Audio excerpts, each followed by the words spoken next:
Meus amados e queridos irmãos, a paz do Senhor. Meu nome é Antônio Januário. Venho aqui trazer mais uma participação da Escola Bíblica Dominical. A nossa lição de hoje é a lição 2 para dia 12 de abril de 2020. Ela tem por título A Sublimidade das Bênçãos Espirituais em Cristo.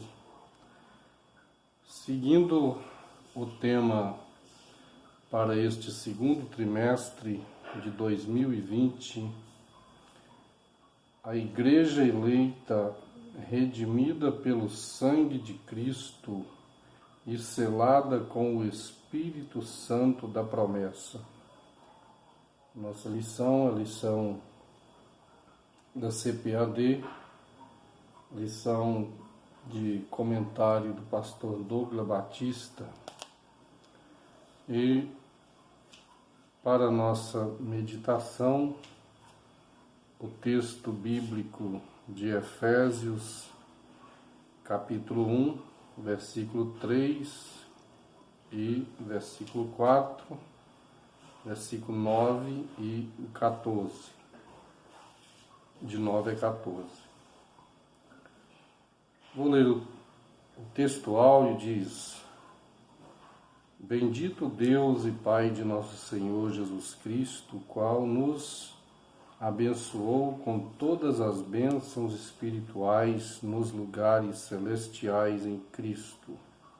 Efésios 1, versículo 3. A verdade prática: Deus nos elegeu em Cristo antes da fundação do mundo para que desfrutássemos das bênçãos espirituais. Vou ler o texto bíblico.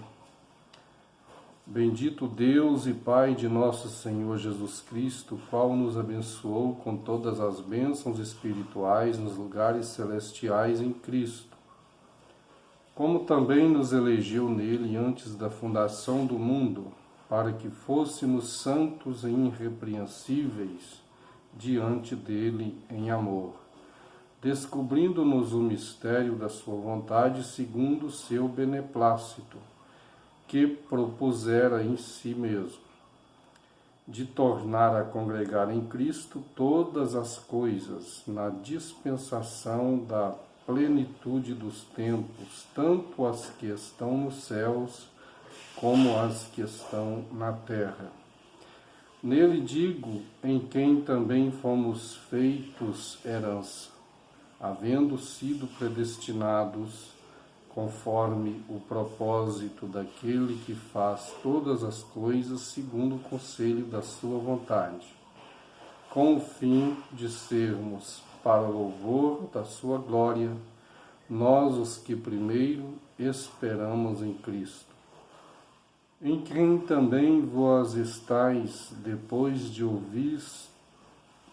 que ouvistes a palavra da verdade, o evangelho da vossa salvação, e tendo nele também crido, fostes selados com o Espírito Santo da promessa, o qual é o penhor da nossa herança para a redenção da possessão de Deus, para louvor da sua glória. Temos lido aqui o texto bíblico básico para o nosso comentário. A nossa lição resume em ponto 1, ponto 2 e o ponto 3 e a conclusão. Então, observamos que é uma continuação do capítulo 1. A primeira lição foi comentada com parte dos primeiros versículos do primeiro capítulo e também uma parte do capítulo 9 de Atos.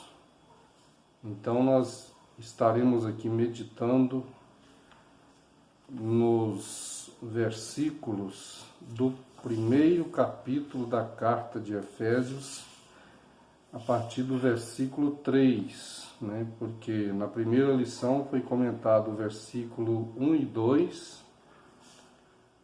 Agora, nesta segunda lição, meditaremos a partir do versículo 3, 4, versículo 9, 10, 11, 12, 13 e 14, né? Para o nosso comentário aqui.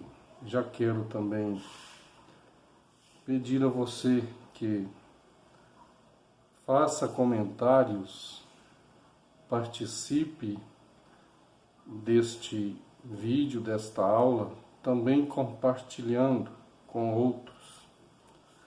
É muito interessante a compartilhação, porque assim entendemos que está sendo, né, bom, estamos sendo acompanhados, né, e é um prazer ter você junto comigo, meditando na gloriosa Palavra de Deus, neste assunto da Escola Bíblica Dominical. Deixe seu like e compartilhe este vídeo. Então, a nossa introdução diz assim: nesta lição, vamos abordar a grandeza, a excelência e a perfeição do projeto divino para conceder bênçãos espirituais aos seus escolhidos. Desde a eternidade, aprouve a Deus executar um plano de restauração e reconciliação com a humanidade caída. Por isso que na carta o apóstolo Paulo se mostra profundamente agradecido pela revelação do mistério que estivera oculto desde todos os tempos. Ele nos convida a louvar e a glorificar a Deus pela sua bondade e misericórdia para com todos os pecadores. Nesta introdução, nós entendemos aqui, né, que, pelo ponto de vista que ainda estudaremos no decorrer dos 3 pontos, já observamos que Deus, conforme nós temos aprendido em lições no decorrer dos trimestres, temos aprendido que Deus não foi surpreendido, né, com a queda de Adão. Deus já sabia que, criando Adão, Adão se comprometeria com o pecado. Então é por isto que desde a fundação do mundo, desde antes da fundação, Deus já tinha em mente que a sua criação no futuro se comprometeria com o pecado, visto que já havia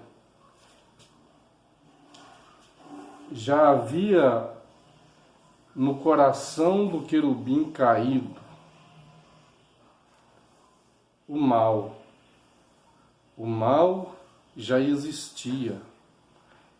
Então Deus, para combater o mal, Deus precisava criar novas coisas para que através da sua criação surgisse meios, que através destes meios o ser humano, que também comprometeria com o pecado, através do ser humano,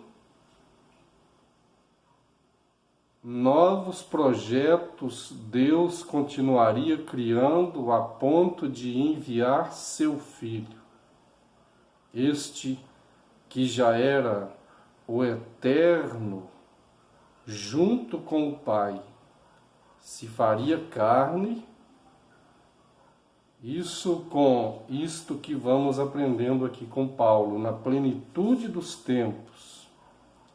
Então Jesus se faria o verbo de Deus se faria carne. E por meio da carne, Paulo explica que com a carne do pecado, ele condenaria o pecado na carne, né?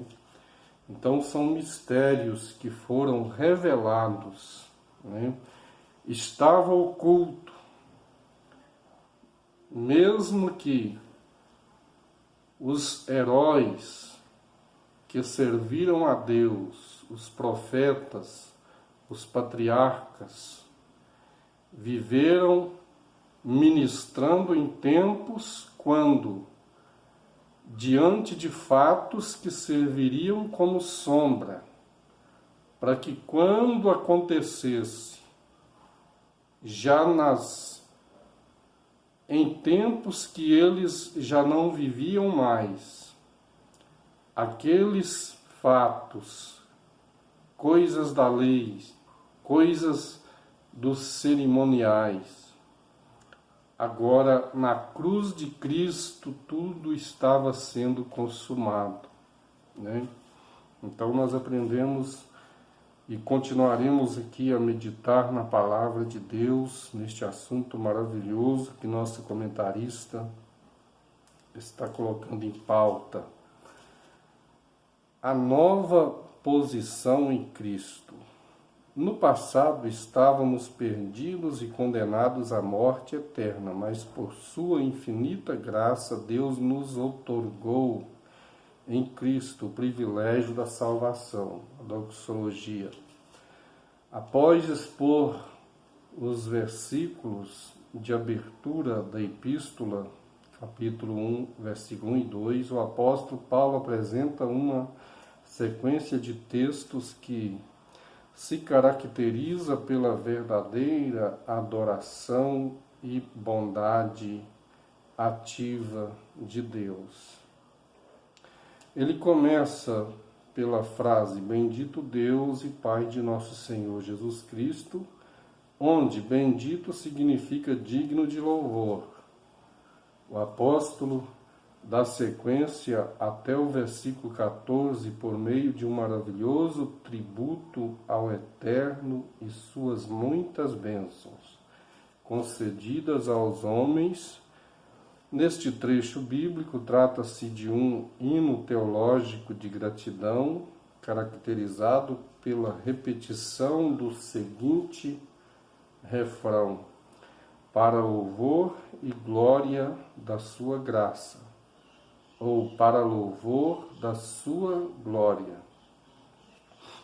Aquele ao qual devemos adorar está identificado na expressão Deus e Pai de Jesus Cristo, uma clara referência à Santíssima Trindade com ênfase na natureza divina de Jesus, seu Filho.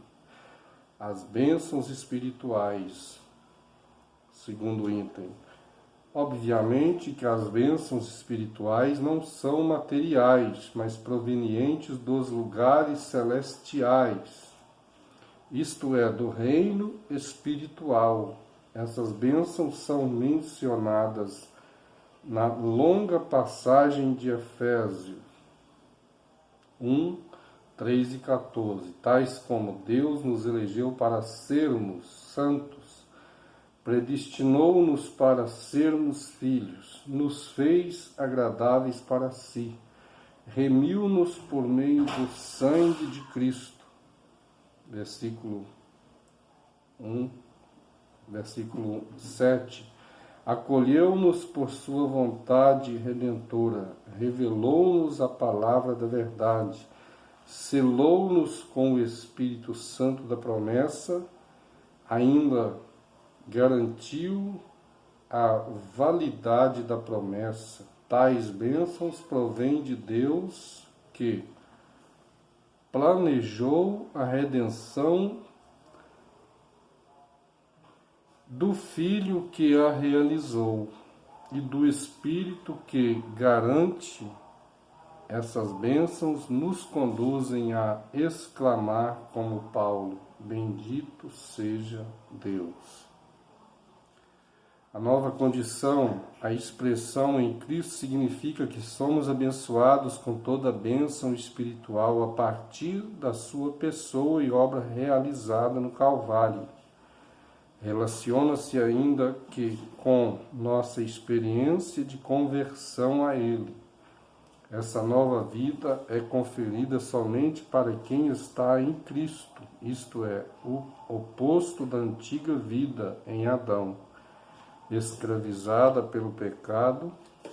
Desse modo não andamos mais em trevas, mas como filhos da luz. Portanto, nossa nova posição é caracterizada pela salvação em Cristo e por isso desfrutamos de todos os benefícios advindos dessa redenção.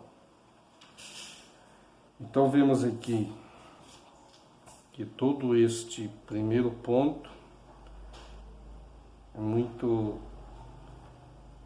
já bem explicado, mas cabe-nos aqui o segundo ponto para ter um esclarecimento, né? O segundo ponto esclarece o primeiro, que diz uma vida cristocêntrica neste mundo.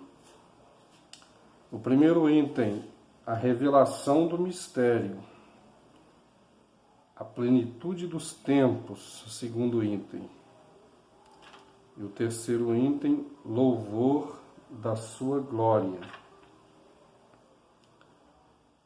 Então, todos estes, do capítulo 1, versículo 4, 5, 7, 12, 13 e o 14, vão estar sendo esclarecido conforme vamos aqui falando algo no ponto 2, uma vida cristocêntrica neste mundo. Embora o pecado tenha adentrado ao mundo, Deus projetou a primazia de Cristo na remissão dos pecadores e na restauração de todas as coisas para o louvor de sua glória. A revelação do mistério. A frase descobrindo-nos o mistério da sua vontade sinaliza a revelação da verdade que estava oculta aos santos de Deus. Essa verdade diz respeito aos decretos eternos que Deus planejara por sua soberana vontade, como o propósito de salvar os pecadores. João 3,16, que diz: porque Deus amou o mundo de tal maneira que deu-nos o seu Filho, para que todo aquele que nele crer não pereça, mas tenha a vida eterna. Então, ele nos deu o seu Filho.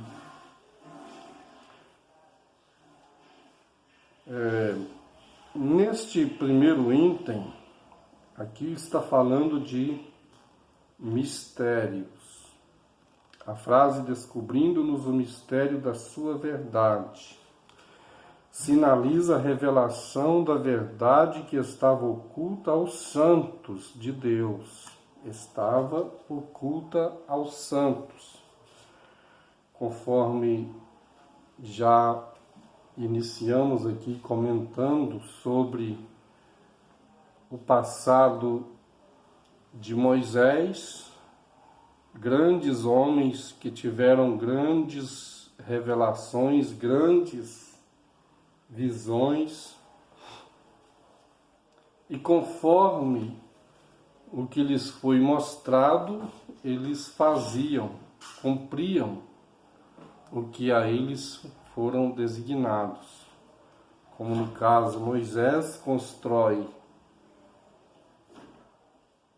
o tabernáculo, aquele tabernáculo que que pôde ser montado, desmontado no deserto, conforme as caravanas de Israel tinha que caminhar ao longo do deserto, no percorrer dos tempos, conforme o movimentar da nuvem. Se a nuvem parasse, era tempo de montar o tabernáculo, estender as cortinas, bater as estacas, colocar tudo no seu devido lugar, conforme era ordenado. Mas quando a nuvem se movia e se levantava, era tempo de desmontar o tabernáculo, e cada uma daquelas tribos ou daquelas famílias dos levitas, conforme o seu cargo, deveria pôr sobre os seus ombros e começar uma nova caminhada. Então, por algumas vezes, aquele tabernáculo foi montado e desmontado no deserto, até o dia que a nuvem parou e então encerrou a jornada daquele povo. Era tempo de atravessar o Jordão, tomar posse da terra e continuar cumprindo, guardando cada postura das ordenanças divinas. Então tudo isto servia como sombra. E na verdade não tinham uma revelação completa do que aquilo tudo significava, né? Com o passar dos tempos e aquela geração passou para a eternidade, as tribos que tomaram posse da terra começaram a ter complicações com as nações vizinhas, sendo advertido por santos profetas. Mas eles davam advertências e aplicavam as disciplinas conforme as ordenanças do Todo-Poderoso, mas mesmo estes santos profetas não tinham uma revelação completa do que seria no futuro as suas continuações, né, na eternidade. Conforme nós lemos em Deuteronômio, no capítulo 29, versículo 29, as coisas encobertas são para o Senhor nosso Deus. Então eles tinham noção de que havia algo ainda a ser revelado, porque falavam de coisas que estavam encobertas. Eles tinham em si uma certa confiança de tudo que faziam por ser ordenados por revelações divinas. Mas era certo que também pela expressão do mesmo Espírito levava estes a entender que Deus tinha algo encoberto, mas que seria revelado em tempos futuros. Por isso, a expressão que Moisés deixa em Deuteronômio, no capítulo 29 e 29, as coisas encobertas são para o Senhor nosso Deus, o Senhor nosso Deus.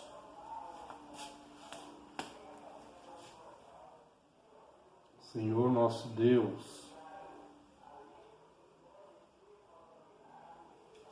Porém, as coisas, as reveladas, são para nós e nossos filhos para sempre, para cumprirmos todas as palavras desta lei. Então, as coisas encobertas são para o nosso Deus, encobertas para eles que viveram o período do Antigo Testamento. Aquilo que para nós é chamado de Antigo Testamento, por quê? Porque a eles não havia ainda sido revelado isto que para a igreja hoje. Então chegou um período chamado de período intertestamentário, neotestamentário, porque naquele tempo já foi marcado por um silêncio de Deus, vindo depois o ministério de João Batista, que começa uma nova etapa, apresentando aquele que é o verdadeiro caminho, para o qual todas as coisas na lei apontavam. Então ele seria o cumpridor, aquele que fazia toda a consumação, conforme fez no Calvário. Pai, tudo está consumado. Mas aquilo que era já revelado, porém as reveladas são para nós e nossos filhos para sempre, para cumprirmos todas as palavras desta lei. Então cabia a Israel ter compromisso com aquilo que já era lhes revelado pelas leis, pelos estatutos, e conforme estamos estudando e observando cada livro da palavra de Deus, cada profeta, entendemos o quanto Israel falhou no decorrer da história. Então Paulo fala aqui da revelação de mistérios. Existe um certo louvor que está sendo bastante badalado em nossos tempos, dizendo: quem explica Deus? E quando nós olhamos para as Escrituras Sagradas, será que na verdade podemos concordar com tudo que estão falando? Parece haver um acordo com o ateísmo quando se pergunta: quem explica Deus? Ou como se explica Deus? Mas quando olhamos para o Evangelho de Jesus, ele diz: examinai as Sagradas Escrituras, porque são elas que de mim testificam. E quando estudamos as Sagradas Escrituras e temos um real encontro com as profundidades dos Evangelhos, nós passamos a saber sobre Cristo, sobre a sua pessoa, o porquê ele veio ao mundo, né?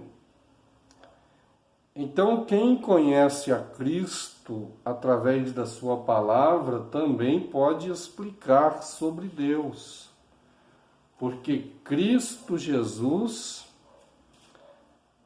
é a revelação máxima do amor de Deus. Então é interessante que se perceba a necessidade de estudar os santos evangelhos, porque o evangelho testifica de Jesus. E quem estuda Jesus e quem o serve e passa a ter intimidade com ele, tem certeza do que está fazendo e pode dar uma resposta segura àqueles que estão duvidosos. Então, por isso, Paulo fala da revelação do mistério. Casos que estavam sendo ocultos e que fora oculto no passado para santos profetas e que continuaria sendo oculto no decorrer do ministério de Cristo para aqueles que se achavam entendidos e sábios. Se julgavam sábios e entendidos, mas estavam com seus olhos tapados. Já era tempo de uma revelação começar a acontecer. Quando Jesus pergunta para Pedro, que dizem os homens por aí que eu sou? Aí os demais discípulos começaram a responder. Uns dizem que o Senhor é Elias, outros dizem que o Senhor é qualquer dos outros profetas. Mas Jesus traz a pergunta agora para estes que estavam com ele naquela caminhada, naquele período ministerial, e que já estava vendo seus prodígios, milagres, e que tinham certeza de que um novo plano, uma nova aliança estava acontecendo. Então, para estes, Jesus pergunta: e vós, que dizeis que eu sou? Então, Pedro toma a oportunidade e responde: tu és o Cristo, o Filho de Deus. Nesse momento, Jesus fala com ele: olha, eu também te digo que você é Pedro, e sobre esta pedra edificarei a minha igreja, e as portas do inferno não prevalecerão contra ela. E ainda Jesus fala com Pedro, porque foi o Pai que o revelou, não foi a carne e o sangue. Não foi a carne e o sangue, mas foi o Pai que o revelou. Então, grandes mistérios já começavam a ser revelados, já enquanto caminhavam com Cristo. Eles já tinham certeza de que aquele Nazareno, conforme testificava o testemunho da própria mãe, né, a forma como seus prodígios aconteciam. Então já era atestado por eles que aquele Jesus era algo novo e que já era a continuação de um programa das atividades divinas na Terra. Então, estavam assegurados de que algo novo, mas que fazia parte de uma continuação dos projetos antigos de promessas, que continuaria dando validade às palavras e profecias do Antigo Testamento. Então aqui nós entendemos o que Paulo está querendo aqui passar através de suas cartas, carta aos Efésios. Um outro texto, ponto bíblico, Lucas capítulo 10, versículo do 17 ao 21, conta que quando os discípulos voltaram daquela missão. Jesus ordena 70 discípulos a irem de 2 em 2 às cidades de Israel. E quando eles voltam, depois de fazer e de cumprir as ordenanças de Jesus, eles voltam alegres. E eles falam com Jesus que, pelo seu nome, até os demônios se nos sujeitam. E Jesus diz para eles: não vos alegreis só pelo motivo de demônios vos sujeitarem, mas alegrai-vos antes por ter o vosso nome escrito no livro da vida, escrito nos céus. E nesse momento diz o Evangelho de Lucas que Jesus se alegrou no Espírito Santo e disse: graças te dou, ó Pai, Senhor dos céus e da terra, porque ocultaste estas coisas a sábios e entendidos, mas as revelastes às criancinhas, ou aos pequeninos. Então, a revelação de Deus na pessoa de Jesus Cristo, no decorrer do seu ministério, já era isto que Paulo estava falando. Então, Paulo, sendo chamado ao apostolado, em um tempo diferente dos demais apóstolos, porque ele não pôde acompanhar Jesus fisicamente como os demais apóstolos. Por isso ele fala que o seu apostolado era considerado abortivo, por ele chegar depois de um tempo em que todos já tinham sido chamados. Mas ele é chamado por Cristo.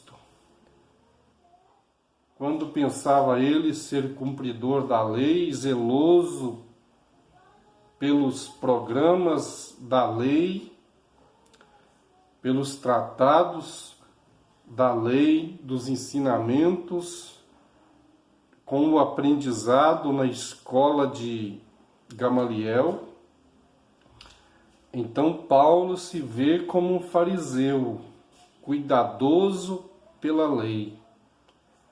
E ele perseguia os santos da igreja. Então, dentro daquele caminho para buscar prisioneiros, conforme já estavam prendendo, matando, então ele pega carta com o sacerdote e vai buscar prisioneiros. O seu projeto era esse. Mas no caminho ele encontra com uma luz, e do meio daquela luz surge uma pergunta dizendo: Saulo, Saulo, por que me persegues? E ele, assustado, diz: Senhor, quem és tu? E ele responde: eu sou Jesus, a quem tu persegues. Duro és para ti recalcitrar contra os meus aguilhões. Então, neste transe de conversa de Cristo já glorificado, Paulo se vê agora enfrentando o rebanho de Jesus, e ele se dá com Jesus, o sumo pastor. Interessante que Jesus fala de aguilhões. Aguilhões, conforme entendemos na palavra, e nos que é informado, aguilhões trata-se de um ferro para guiar boi, para mexer com boi. Com boi bravo, com criação brava. Então Jesus ele é pastor. No decorrer da história bíblica, parece que Juízes, no capítulo 3, fala de um homem que com uma aguilhada, que é um ferro de cuidar de boi, de guiar boi, de colocar boi no seu devido caminho, no seu devido lugar. Fala de Sangar, que com uma aguilhada ele feriu 600 filisteus, né? E agora Jesus está falando com Paulo: duro é para ti recalcitrar contra os meus aguilhões. Ele está dizendo para Paulo: se você enfrentar, você será também enfrentado. Então, aqueles que perseguem o rebanho de Deus, com certeza terão um tratado pesado com Deus. Então nós observamos que Jesus, ao chamar Paulo entende a seriedade do assunto e ele é obrigado a se humilhar perante Jesus naquele dia. E ele tem um encontro maravilhoso com Jesus. E ele se converte a Cristo. E nesse momento em que se converte a Cristo, já é revelado a ele grandes mistérios.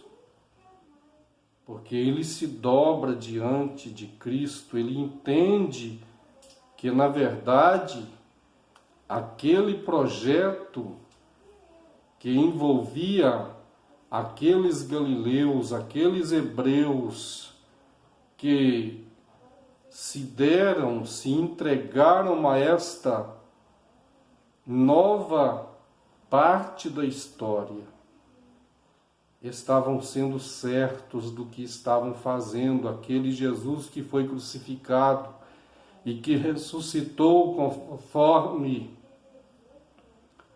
o testemunho de mais de 500 irmãos. Foi testemunhos verdadeiros. Então Paulo se concerne a respeito de toda esta motivação histórica a respeito do Nazareno, e ele passa então a se humilhar diante de Deus. Então Paulo, ele tem a revelação dos mistérios. Aqui no segundo,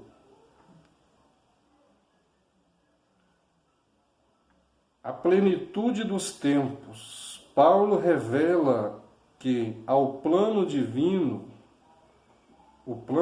é fazer convergir em Cristo todas as coisas. Isso inclui tudo que foi criado por Cristo, para Cristo, e o que subsiste em Cristo. Implica dizer que todo o universo, céus e terra, estarão submissos à autoridade e soberania de Cristo. Nesse sentido, a ruptura provocada pelo pecado de Adão é restaurada completamente em Cristo. Essa declaração não tem conotação universalista. A ideia é que no fim todos serão salvos, mas que finalmente tudo será como Deus planejou. Cristo é a cabeça da igreja, é o cabeça da igreja, e também a cabeça do universo. A dispensação ou administração desse plano será na plenitude dos tempos. Aqui a palavra grega para tempos não é cronos, que traz a ideia de cronologia, mas kairos, que se refere ao tempo divino previamente determinado para que todas as coisas estejam sob o domínio de Cristo. Louvor da sua glória, item 3. O apóstolo enfatiza as bênçãos são destinadas aos crentes judeus e gentios. A igreja, Paulo muda do pronome nós, ele e os judeus, para também vós, os gentios. Então, os gentios com o povo judeu, todo aquele que se converteu a Cristo, que pôde compreender que no decorrer deste mistério revelado sobre a pessoa de Cristo, tudo cumpriu nele, tudo foi criado por ele e por meio dele. E conforme João disse, tudo foi criado por ele, e sem ele nada do que foi feito se fez. Vamos resumir aqui no terceiro ponto: o Espírito Santo, penhor da nossa herança. Então fala aqui no terceiro item, terceiro ponto, o Espírito Santo, penhor da nossa herança. O primeiro item diz o selo do Espírito Santo. E o segundo item, o penhor da nossa herança. Quando nós lemos em João 14, versículo 16 e o 26, lá Jesus está dizendo: eu rogarei ao Pai e Ele vos dará outro Consolador para que fique convosco para sempre. No versículo 26, mas aquele Consolador, o Espírito Santo, que o Pai enviará em meu nome, vos ensinará todas as coisas que vos tenho falado, e vos fará lembrar de tudo quanto vos tenho dito. Então, como penhor, o Espírito Santo foi deixado a estar com a igreja. Assim que Jesus chega no céu, é glorificado, o Pai enviou o Consolador, o Espírito Santo, e esse estará com a igreja em todo o tempo, até o arrebatamento da igreja. Fizemos uma comparação, conforme temos aprendido. O Espírito Santo, ele é aquilo, que serviu de sombra lá o Eliezer, buscando a noiva para Isaac.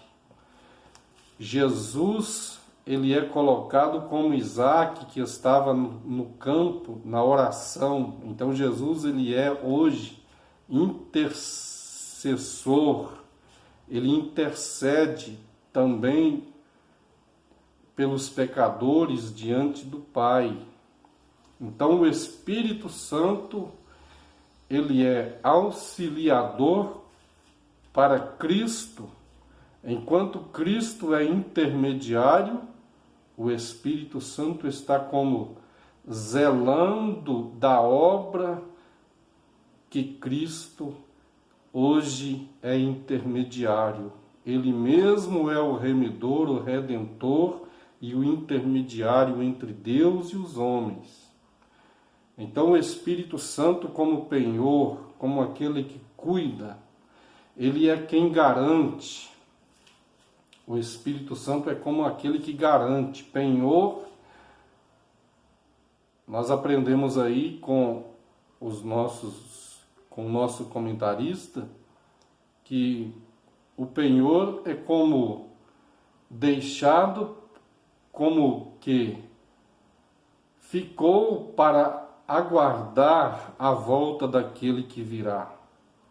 Então o Espírito Santo é o penhor da igreja, é a garantia da igreja, é a garantia, É como aquele que quando José, como governador do Egito, ele pediu que aquele menino mais novo que estava na casa de Jacó viesse. E quando ele chegou, José se manifestou como grande dureza.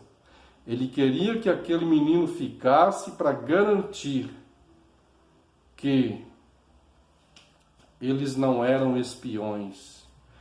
Ele precisava de uma prova. Então aqueles irmãos choraram porque expressaram agonia, lembraram que um outro irmão havia morrido, e por um outro irmão o velho Jacó já havia sofrido muito. Então aquele não podia ficar como penhor. Eles deveriam voltar com aquele moço, porque senão Jacó morreria. Então assim, o Espírito Santo, ele é o penhor da igreja, né? Que Deus em Cristo Jesus continue abençoando e que esta aula sirva como auxílio, que seja como um trabalho a mais, que auxilia o professor e também os alunos que frequentam este vídeo. Que Deus abençoe a todos, em nome de Jesus.